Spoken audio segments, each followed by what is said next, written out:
ಓಂ ಗಣಪತಯೇ ನಮಃ. ಓಂ ಗಣಪತಯೇ ನಮಃ. ಓಂ ಗಣಪತಯೇ ನಮಃ. ಮಹಾಗಣಪತಿಂ ಶ್ರೀ ಮಹಾಗಣಪತಿಂ ಮನಸಾ ಸ್ಮರಾಮಿ. ಮಹಾಗಣಪತಿಂ ಮನಸಾ ಸ್ಮರಾಮಿ. ಮಹಾಗಣಪತಿಂ ಮನಸಾ ಸ್ಮರಾಮಿ. ವಸಿಷ್ಠವಾಮದೇವಾದಿವಂದಿತ ಮಹಾಗಣಪತಿಂ ಮನಸಾ ಸ್ಮರಾಮಿ.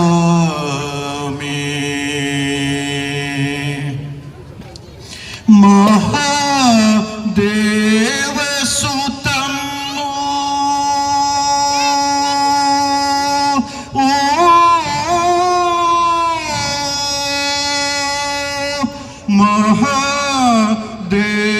ಮಹಾದೇವಸುತಂ ಗುರುಗುಹನುತಂ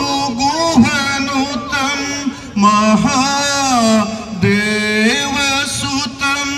ಗುರುಗುಹನುತಂ ಮಾರಕೋಟಿ ಪ್ರಕಾಶಂ ಶಾಂತಂ. ಮಾರಕೋಟಿ ಪ್ರಕಾಶಂ ಶಾಂತಂ. ಮಹಾಕಾವ್ಯನಾಟಕಾದಿಪ್ರಿಯಂ ಮಹಾಕಾವ್ಯನಾಟಕಾದಿಪ್ರಿಯಂ ಮೂಷಿಕವಾಹನ ಮೋದಕಪ್ರಿಯಂ ಮಹಾಗಣಪತಿಂ ಮನಸಾ ಸ್ಮರಾಮಿ. ವಸಿಷ್ಠವಾಮದೇವಾದಿವಂದಿತ ಮಹಾಗಣಪತಿಂ ಮನಸಾ ಸ್ಮರಾಮಿ. ವಸಿಷ್ಠವಾಮದೇವಾದಿವಂದಿತ ಮಹಾಗಣಪತಿಂ ಮನಸಾ ಸ್ಮರಾಮ್ಯಹಂ.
ಅತಿಥಿಗಳ ಆಗಮನವಾಗಿದೆ.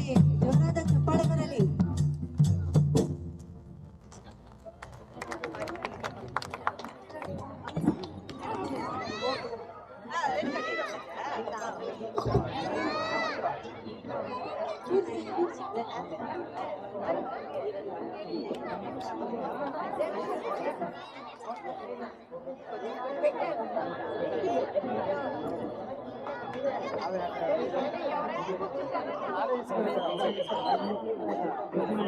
లేదు నా డాన్స్ అయితే అట్లా అయిపోయింది.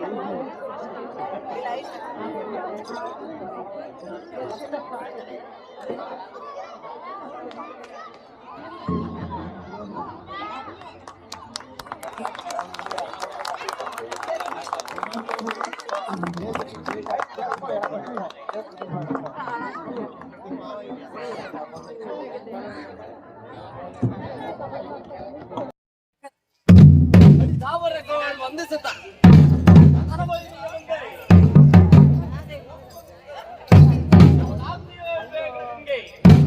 ಕಥಕಥನೆ ಕುದಿಸಿ ನರ್ತಿಸುತ್ತಿರಲ್ಲ. ಅರೇ ಕರ್ನಾಟಕದಲ್ಲಿ ಕನ್ನಡಿಗನೊಬ್ಬನೇ ಸಾರ್ವಭೌಮ. ಬಲರೇ ರುದ್ರ, ಬಾಲ್ವರೇ ವೀರ, ಬಲ ಬಲ ಬಲ ಬಲ ಬಲ ಬಲ ಬಲ ಬಲರೇ ರುದ್ರ, ಬಲ ಬಲ ಬಲರ ಬಲ ಬಲ ಬಲರ ಬಲ ಬಲ ಸರಬ, ಬಲರೇ ಬಲರೇ ಬಾಲ್ವರೇ ಬಾಲ್ವರೇ ಬಾಲ್ವರೇ ಬಲರೇ ಮನಮಲಗದೆ ಮನಬಳಗದೆ ಲಿಂಗಲಿಂಗ ಲೀಲ ವಿನೋದ ನೃತ್ಯ ಸ್ವರ ತತ್ವ ವಾದ್ಯ ವೈಭವಗಳನ್ನ ಸಮಯಕ್ಕೆಂದರೆ ತಗಿಟ ತಿಮ್ಮಿ ತಗಿಟ ತಿಮ್ಮಿ ತಗಿಟ ತಗಡದೆ ಎಂದನದವಳ ಕೂಗಿಗೆ ಸಪ್ಪ ದೇವ Bhadrakali Ramana.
Dear residents, for a change, I'll be speaking in English so that the balance of the people who are not able to understand. Today we have gathered here to celebrate the Karnataka Rajotsava Day. On this occasion, I, on behalf of all members of the Nikutu Apartment Owners Association, welcome Mr. Ajit Hanuman. ಉತ್ಸವ ನಡೀಬಹುದು ಅಂತ ನಾನು ಅನ್ಕೊಂಡಿರ್ಲಿಲ್ಲ. Congratulations, ಧನ್ಯವಾದಗಳು ಮತ್ತು ಅಭಿನಂದನೆಗಳು ನಿಮಗೆಲ್ಲ. ಎಷ್ಟು ಜನ ಕನ್ನಡ ಬರದೇ ಇರೋರು ಇದೆ? How many of you are non Kannadigas who don't understand Kannada? Okay, very few. Okay, basically what is this celebration? When India got independent, there was no state called Karnataka. It was called Mysore state with very few districts. Most of the districts of Karnataka today were part of Madras Presidency, Mumbai Presidency, somewhere, under Hyderabad, Nizam. So there was an effort to unite Karnataka. There was a huge movement. Finally, it happened in 1956. That's why we are celebrating Kannada Rajyotsava, Karnataka Rajyotsava today. ನಿಮ್ಗೆ ಗೊತ್ತಿರಲಿ ಅಂತ. ಭಾರತದಲ್ಲಿ ಹುಟ್ಟಬೇಕು ಅಂದ್ರೆ ಪುಣ್ಯ ಮಾಡಿರ್ಬೇಕಂತೆ, ಕರ್ನಾಟಕದಲ್ಲಿ ಹುಟ್ಟಬೇಕು ಅಂದ್ರೆ ತಪಸ್ ಮಾಡಿರ್ಬೇಕು. ಬಟ್ ಅದನ್ನ ಟ್ರಾನ್ಸ್ಲೇಟ್ ಮಾಡಿ ಹೇಳೋಣ ಅಂದ್ರೆ ಇಂಗ್ಲಿಷ್ ನಲ್ಲಿ ಬಹಳ ಕಷ್ಟ. ತಪಸ್ಸು ಅನ್ನೋದಕ್ಕೆ ಇಂಗ್ಲಿಷ್ ಶಬ್ದ ಏನು ಅನ್ನೋದು ಸಿಗಲೇ ಇಲ್ಲ ನಮಗೆ. ಅದಕ್ಕೆ ನಮ್ಮ ಮಾತೃಭಾಷೆ ಬಗ್ಗೆ ನಮಗ್ ಮತ್ತಷ್ಟು ಹೆಮ್ಮೆ.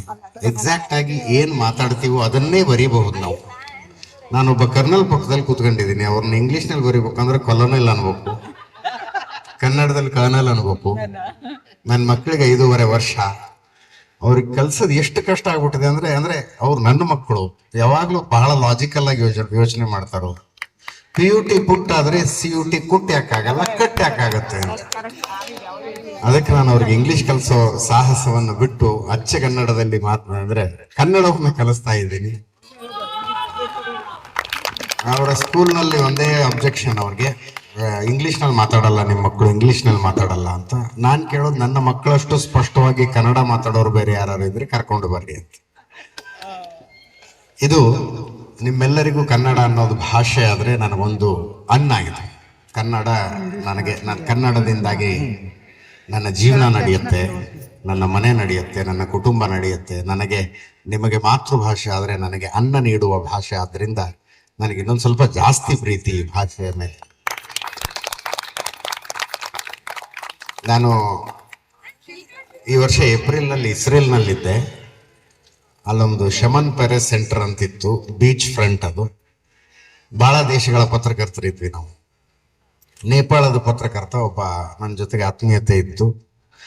ಆತ ಶಮನ್ ಪೆರೆಸ್ ಸೆಂಟರ್ಗೆ ಹೋಗಿ ಸಮುದ್ರದ ಎದುರಿಗೆ ನಿಂತ್ಕೊಂಡಾಗ ಮಾತೇ ಹೊರಡ್ತಿರ್ಲಿಲ್ಲ. ಆತನಿಗೆ ಒಂಥರ ಇಮೋಷನಲ್ ಆದಂಗೆ ಆಗಿದ್ದ. ಮಧ್ಯ ವಯಸ್ಕ, ಒಂದು 35-36 ವರ್ಷ ವಯಸ್ಸು. ನಾ ಕೇಳಿದೆ ಆ ಪತ್ರಕರ್ತರನ್ನು, ಏನಾಯ್ತು ಅಂತ. I am seeing C for the first time ಅಂದ ಆತ. ಸಮುದ್ರ ಮೊದಲನೇ ಸಲ ನೋಡ್ತಾ ಇದ್ದೀನಿ ನಾನು, 35 ವರ್ಷ ಆಯ್ತು, ಇನ್ನೂ ತನಕ ಸಮುದ್ರನೇ ನೋಡಿರ್ಲಿಲ್ಲ ಅಂತ. ಅವಾಗ ನಾ ಅನ್ಕೊಂಡೆ, ನಾವು ಕರ್ನಾಟಕದವ್ರು ಎಷ್ಟು ಭಾಗ್ಯವಂತರು ಅಂತ. 130 ಕಿಲೋಮೀಟರ್ ಮೈಸೂರಿಗೆ ಹೋದ್ರೆ ಒಂದು ಹೆರಿಟೇಜ್ ಸಿಟಿ ಸಿಗುತ್ತೆ ನಮಗೆ. ಈ ಕಡೆ 130 ಕಿಲೋಮೀಟರ್ ಹೋದ್ರೆ ಹಿಲ್ ಸ್ಟೇಷನ್ ಶುರುವಾಗತ್ತೆ. ಅದನ್ನ ದಾಟ್ಕೊಂಡು ಮತ್ತೊಂದು 200 ಕಿಲೋಮೀಟರ್ ಹೋದ್ರೆ ಸಮುದ್ರ. ಈ ಕಡೆ ಹಂಪಿ ಕಡೆ ಒಂದು 300 ಕಿಲೋಮೀಟರ್ ಹೋದ್ರೆ ಒಂದು ಕಾಲದಲ್ಲಿ ಒರಿಸ್ಸಾದ ತನಕ ಈ ದೇಶವನ್ನ ಆಳಿದಂಥ ಸಾಮ್ರಾಜ್ಯವೊಂದರ ರಾಜಧಾನಿ ಸಿಗುತ್ತೆ. ಪ್ರತಿ 50 ಕಿಲೋಮೀಟರ್ಗೆ ನಮ್ಮ ಆಹಾರ ಚೇಂಜ್ ಆಗತ್ತೆ. ಪ್ರತಿ 50 ಕಿಲೋಮೀಟರ್ಗೆ ನಮ್ಮ ಡೈಲೆಕ್ಟ್ ಚೇಂಜ್ ಆಗತ್ತೆ. ಈಗ ನಾನು ಮಾತನಾಡ್ತಾ ಇರೋದು ಒಂದು ರೀತಿಯ ಕನ್ನಡ ಅಷ್ಟೇ. ನಾನು ನೇಟಿವ್ ಹುಬ್ಳಿ. ನಮ್ದು ಹುಬ್ಳಿಯವರಿದ್ರೆ ನಾವು ಬೇರೆ ತರದ ಕನ್ನಡ ಮಾತಾಡ್ತೀವಿ. ಹುಬ್ಳಿ ಬೆಳಗಾಂನವ್ರು ಭೇಟಿ ಆದ್ರೆ ಅವ್ರು ಬೇರೆ ತರದ ಕನ್ನಡ. ಪ್ರತಿ 50 ಕಿಲೋಮೀಟರ್ ನಮ್ಮ ಡೈಲೆಕ್ಟ್ ಚೇಂಜ್ ಆಗತ್ತೆ. ಒಬ್ಬ ತನ್ನ ಮೂಲ ಜಿಲ್ಲೆಯ ಬಟ್ಟೆ ಹಾಕೊಂಡು ಬಂದ್ರೆ ಅವನು ಯಾವ ಜಿಲ್ಲೆಯವನು ಅಂತ ಹೇಳ್ಬಹುದು. ಇಳಕಲ್ ಸೀರೆ ಉಟ್ಕೊಂಡಿದ್ದೀರಿ ಇವತ್ತು ಎಲ್ರು. ಬಾಗಲಕೋಟೆ ಜಿಲ್ಲೆ ಇಳಕಲ್ನಲ್ಲಿ ತಯಾರಾಗುವಂತಹ ಸೀರೆ. ಪ್ರತಿ 50 ಕಿಲೋಮೀಟರ್ ಕ್ಯೂಸಿನ್ ಚೇಂಜ್ ಆಗತ್ತೆ. ಇತ್ತೀಚೆಗೆ ಬಾಂಗ್ಲಾದೇಶದವರು ಒಬ್ರು ಬಂದಿದ್ರು. ಅವ್ರು ಕೇಳಿದ್ರು ನನಗೆ, I want to have Indian food ಅಂತ. ಬೆಂಗಳೂರಿಗೆ ಬಂದಾಗ, what Indian food you want to have? South Indian ಅವ್ರ ನಾರ್ತ್ ಇಂಡಿಯನ್ ಅಂದೆ. Oh, there is a difference between that, I didn't know that ಅಂದ್ರು ಅವರು. Okay, I will have South Indian food ಅಂತ. South Indian ಅಂದ್ರೆ you want to have Bangalore South Indian ಅವ್ರ Mandya South Indian ಅವ್ರ or Coorg South Indian or Coastal South Indian or North Karnataka South Indian, what do you want to have ಅಂತ ಅವ್ರಿಗೆ ಗಾಬರಿ ಆಗ್ಬಿಡ್ತು. ಇಷ್ಟೆಲ್ಲ ವೆರೈಟಿಗಳು ಫುಡ್ನಲ್ಲೂ ಇರೋದಕ್ಕೆ ಸಾಧ್ಯನಾ ಅಂತ. ಅಂಥದ್ದೊಂದು ವರ್ಣರಂಜಿತ ರಾಜ್ಯದಲ್ಲಿ ನಾವು ಬದುಕ್ತಾ ಇದ್ದೀವಿ ಅನ್ನೋದು ಎಂಥ ಹೆಮ್ಮೆ. ಮತ್ತು ಈ ಒಂದು ಪರ್ಟಿಕ್ಯುಲರ್ ಸೊಸೈಟಿ ಬಗ್ಗೆ ನನಗೆ ಹೇಳ್ತಾ ಇದ್ರು, ಒಂದು ಮಿನಿ ಇಂಡಿಯಾ ಇದ್ದಂಗಿದೆ ಇಲ್ಲಿ ಅಂತ. ಅದು ಬಹಳ ಸಂತೋಷ. ನಾವು ಚಿಕ್ಕವರಿದ್ದಾಗೆಲ್ಲ ಬೇರೆ ಬೇರೆ ಕಲ್ಚರ್ಗಳಿಗೆ, ಸಂಸ್ಕೃತಿಗಳಿಗೆ, ಭಾಷೆಗಳಿಗೆ, ಧಾರ್ಮಿಕ ಆಚರಣೆ, ಸಣ್ಣ ಹಳ್ಳಿ ಹುಟ್ಟು ಬೆಳೆದವ್ ನಾವು. ಈಗಿನ ಮಕ್ಕಳಿಗೆ ಎಷ್ಟೆಲ್ಲ ಎಕ್ಸ್ಪೋಜರ್ ಅಲ್ಲ ಅಂತ ಖುಷಿ ಆಗತ್ತೆ. ಎಷ್ಟೆಲ್ಲ ನೋಡಬಹುದು, ಎಷ್ಟೆಲ್ಲ ತಿಳಿದುಕೊಳ್ಳಬಹುದು. ಇದು ಅತ್ಯಂತ ಸಂತೋಷ. ಆ ಮಕ್ಕಳು ಭಾಗವಹಿಸಿ ನೋಡೋದಕ್ಕೆ ಎರಡು ಕಣ್ಣು ಸಾಲದು ಅನ್ನೋ ಹಂಗಿತ್ತು. ವಯಸ್ಸಿನ ಭೇದ ಮರೆತು, ಲಿಂಗ ಭೇದ ಮರೆತು ಇಷ್ಟೆಲ್ಲಾ ಜನ ಇಷ್ಟೊಂದು ಸಂಭ್ರಮದಲ್ಲಿ ಭಾಗಿಯಾದ್ರಿ. ಅದು ಅತ್ಯಂತ ಸಂತೋಷ. ಮತ್ತೊಮ್ಮೆ ಹೇಳ್ತೀನಿ, ನಾನು ಭಾರತದಲ್ಲಿ ಹುಟ್ಟೋದಕ್ಕೆ ಪುಣ್ಯ ಮಾಡಿರ್ಬೇಕು, ಕರ್ನಾಟಕದಲ್ಲಿ ಹುಟ್ಟೋದಕ್ಕೆ ತಪಸ್ ಮಾಡಿರ್ಬೇಕು. ಎಲ್ಲಿಂದಲೋ ಬಂದು ಕರ್ನಾಟಕದಲ್ಲಿ ಇದೀರಲ್ಲ ನೀವು ತಪಸ್ಸಿನ ಜೊತೆಗೆ 7 ಜನ್ಮದ ಪುಣ್ಯನೂ ಇರ್ಬೇಕು. ನಿಮ್ಮ ಜೀವನ ಕರ್ನಾಟಕಕ್ಕೆ ಕರ್ಕೊಂಬಂದಿದೆ, ಬೆಂಗಳೂರಿಗೆ ಕರ್ಕೊಂಬಂದಿದೆ. ಎಂಥ ರಣರಣ ಬೇಸಿಗೆ ಅಂದ್ರು ಟೆಂಪರೇಚರ್ 38 ದಾಟಲ್ಲ, ಎಂಥ ಚಳಿಗಾಲ ಅಂದ್ರೂ ಟೆಂಪರೇಚರ್ 28ಕ್ಕೆ ಇಳಿಯೋದಿಲ್ಲ. ಬಹಳ ಅಂದ್ರೆ ಬಹಳ ಪುಣ್ಯ ಮಾಡಿದ್ದೀರಿ. ಕನ್ನಡಿಗರು ಯಾವತ್ತೂ ನಿಮ್ಮನ್ನು ಕನ್ನಡ ಕಲೀರಿ ಅಂತ ಒತ್ತಾಯಿಸಿಲ್ಲ. ತಮಿಳ್ನಾಡಿನಲ್ಲಿ ಇದ್ದಿದ್ರೆ ಇಷ್ಟೊತ್ತಿಗಾಗಲೇ ನೀವು ಇಷ್ಟೊತ್ತಿಗಾಗಲೇ ತಮಿಳ್ನಲ್ಲೇ ಮಾತಾಡ್ತಿದ್ರಿ. ನನಗೆ ಇತ್ತೀಚೆಗೆ ಯಾವುದೋ ಒಂದು ಮೀಟಿಂಗಿಗೆ ಹೋಗಿದ್ದೆ. ನಾನು ಹೋಗೋದು ಸ್ವಲ್ಪ ತಡ ಆಯಿತು. ಅದಕ್ಕಿಂತ ಮುಂಚೆ 1 ಅವರ್ ಮೀಟಿಂಗ್ ಶುರುವಾಗಿತ್ತು. 5 ಜನ ಸೇರ್ಕೊಂಡು ಮೀಟಿಂಗ್ ಮಾಡ್ತಾ ಇದ್ರು. 1 ಗಂಟೆಯ ನಂತರ ನಾನು ಆ ಕಾನ್ಫರೆನ್ಸ್ ರೂಮಿಗೆ ಎಂಟರ್ ಆಗಿ ನಾನು ಮೀಟಿಂಗ್ ಜಾಯಿನ್ ಆದೆ. ನಾನು ಜಾಯಿನ್ ಆದ ನಂತರ ಅಲ್ಲಿದ್ದವ್ರಿಗೆ ಗೊತ್ತಾಯ್ತು, ಮೀಟಿಂಗ್ ಮಾಡ್ತಾ ಇದ್ದ 5 ಜನರ ಪೈಕಿ 4 ಜನ ಕನ್ನಡದವ್ರು ಅಂತ. ನಾನು ಜಾಯಿನ್ ಆದ್ಮೇಲೆ ಗೊತ್ತಾಯ್ತು. ಅಲ್ಲಿ ತನಕ 1 ಗಂಟೆಯ ಮೀಟಿಂಗ್ ನಾನು ಇಂಗ್ಲಿಷ್ನಲ್ಲಿ ಮಾಡಿದ್ರು. 5 ಜನರಿಗೆ ಗೊತ್ತಿರಲಿಲ್ಲ ನಮ್ಮ ಪೈಕಿ 4 ಜನ ಕನ್ನಡದವರೇ ಇದ್ದಾರೆ ಅಂತ. ಇಂಥದೊಂದು ಪರಿಸ್ಥಿತಿಯಲ್ಲಿ ನಾವಿದ್ದೀವಿ. ಪ್ರತಿಜ್ಞಾ ವಿಧಿ ಬೋಧಿಸಲಾಯಿತು. ಕನ್ನಡದ ಅಳಿವು ಉಳಿವಿನ ಪ್ರಶ್ನೆ. ಕನ್ನಡವನ್ನು ಉಳಿಸಬೇಕು.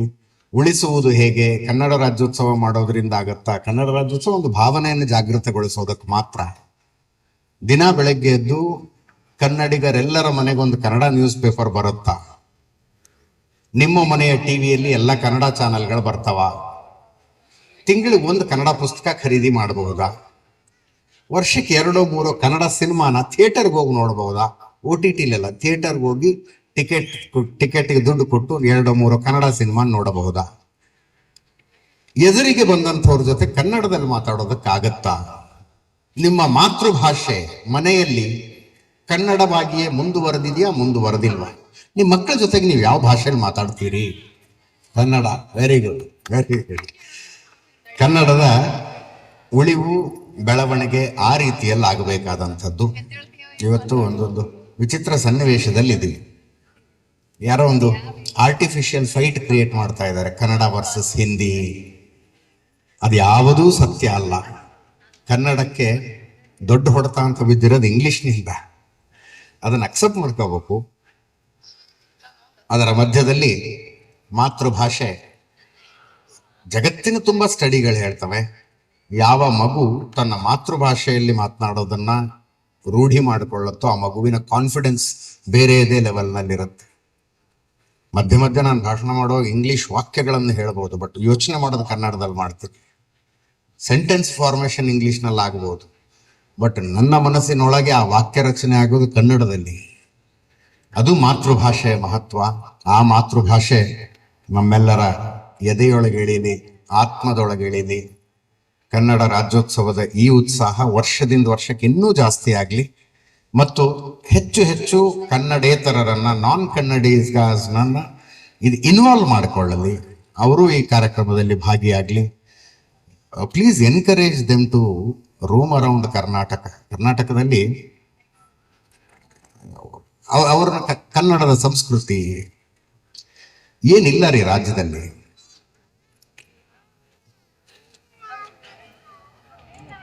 ವೈಲ್ಡ್ ಲೈಫ್ ಬೆಂಗಳೂರಿನಿಂದ 250 ಕಿಲೋಮೀಟರ್ ನಾಗರಹೊಳೆ ಬಂಡೀಪುರ ಸಿಗುತ್ತೆ.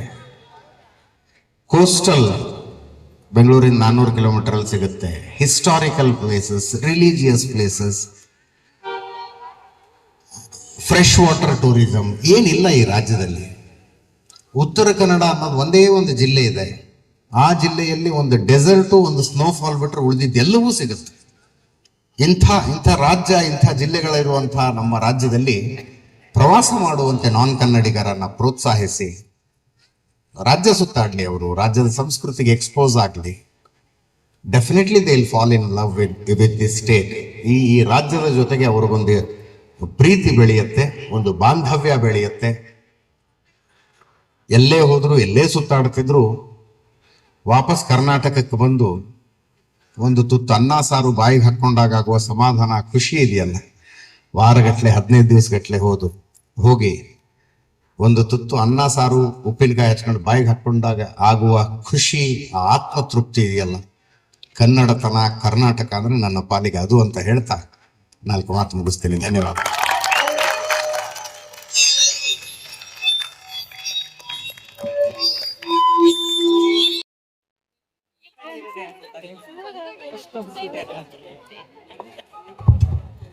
ನಮಸ್ಕಾರ ಎಲ್ಲರಿಗೂ ಕನ್ನಡ ರಾಜ್ಯೋತ್ಸವದ ಹಾರ್ದಿಕ ಶುಭಾಶಯಗಳು.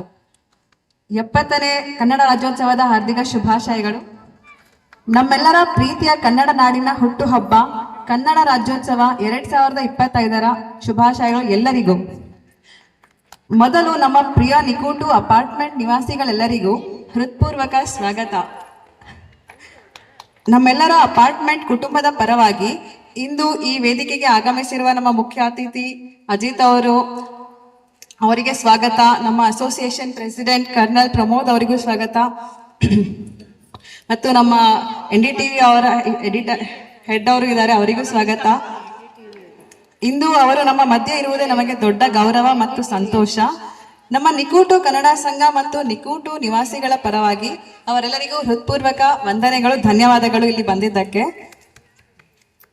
ಕನ್ನಡ ರಾಜ್ಯೋತ್ಸವ ಕೇವಲ ಒಂದು ಹಬ್ಬವಲ್ಲ, ಒಂದು ಭಾವನೆ, ಅದು ಒಂದು ಗುರುತು ಮತ್ತು ಒಂದು ಆತ್ಮೀಯತೆ.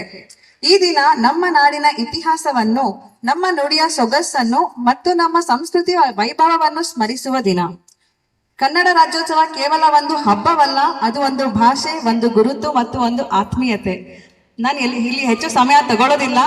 ನಾನು ಇಲ್ಲಿಗೆ ನನ್ನ ಅಧ್ಯಕ್ಷ ಭಾಷಣೆಯನ್ನು ಮುಗಿಸ್ತೀನಿ ಮತ್ತು ಎಲ್ಲರಿಗೂ ಧನ್ಯವಾದಗಳು. ಎಲ್ಲರಿಗೂ ಮತ್ತೊಮ್ಮೆ ಶುಭಾಶಯಗಳನ್ನು ಕೋರುತ್ತಾ ಈ ನನ್ನ 2 ಮಾತುಗಳನ್ನು ಮುಗಿಸ್ತೀನಿ. ಎಲ್ಲಾದರೂ ಇರು, ಎಂತಾದರೂ ಇರು, ಎಂದೆಂದಿಗೂ ನೀ ಕನ್ನಡವಾಗಿರು. ಜೈ ಕರ್ನಾಟಕ.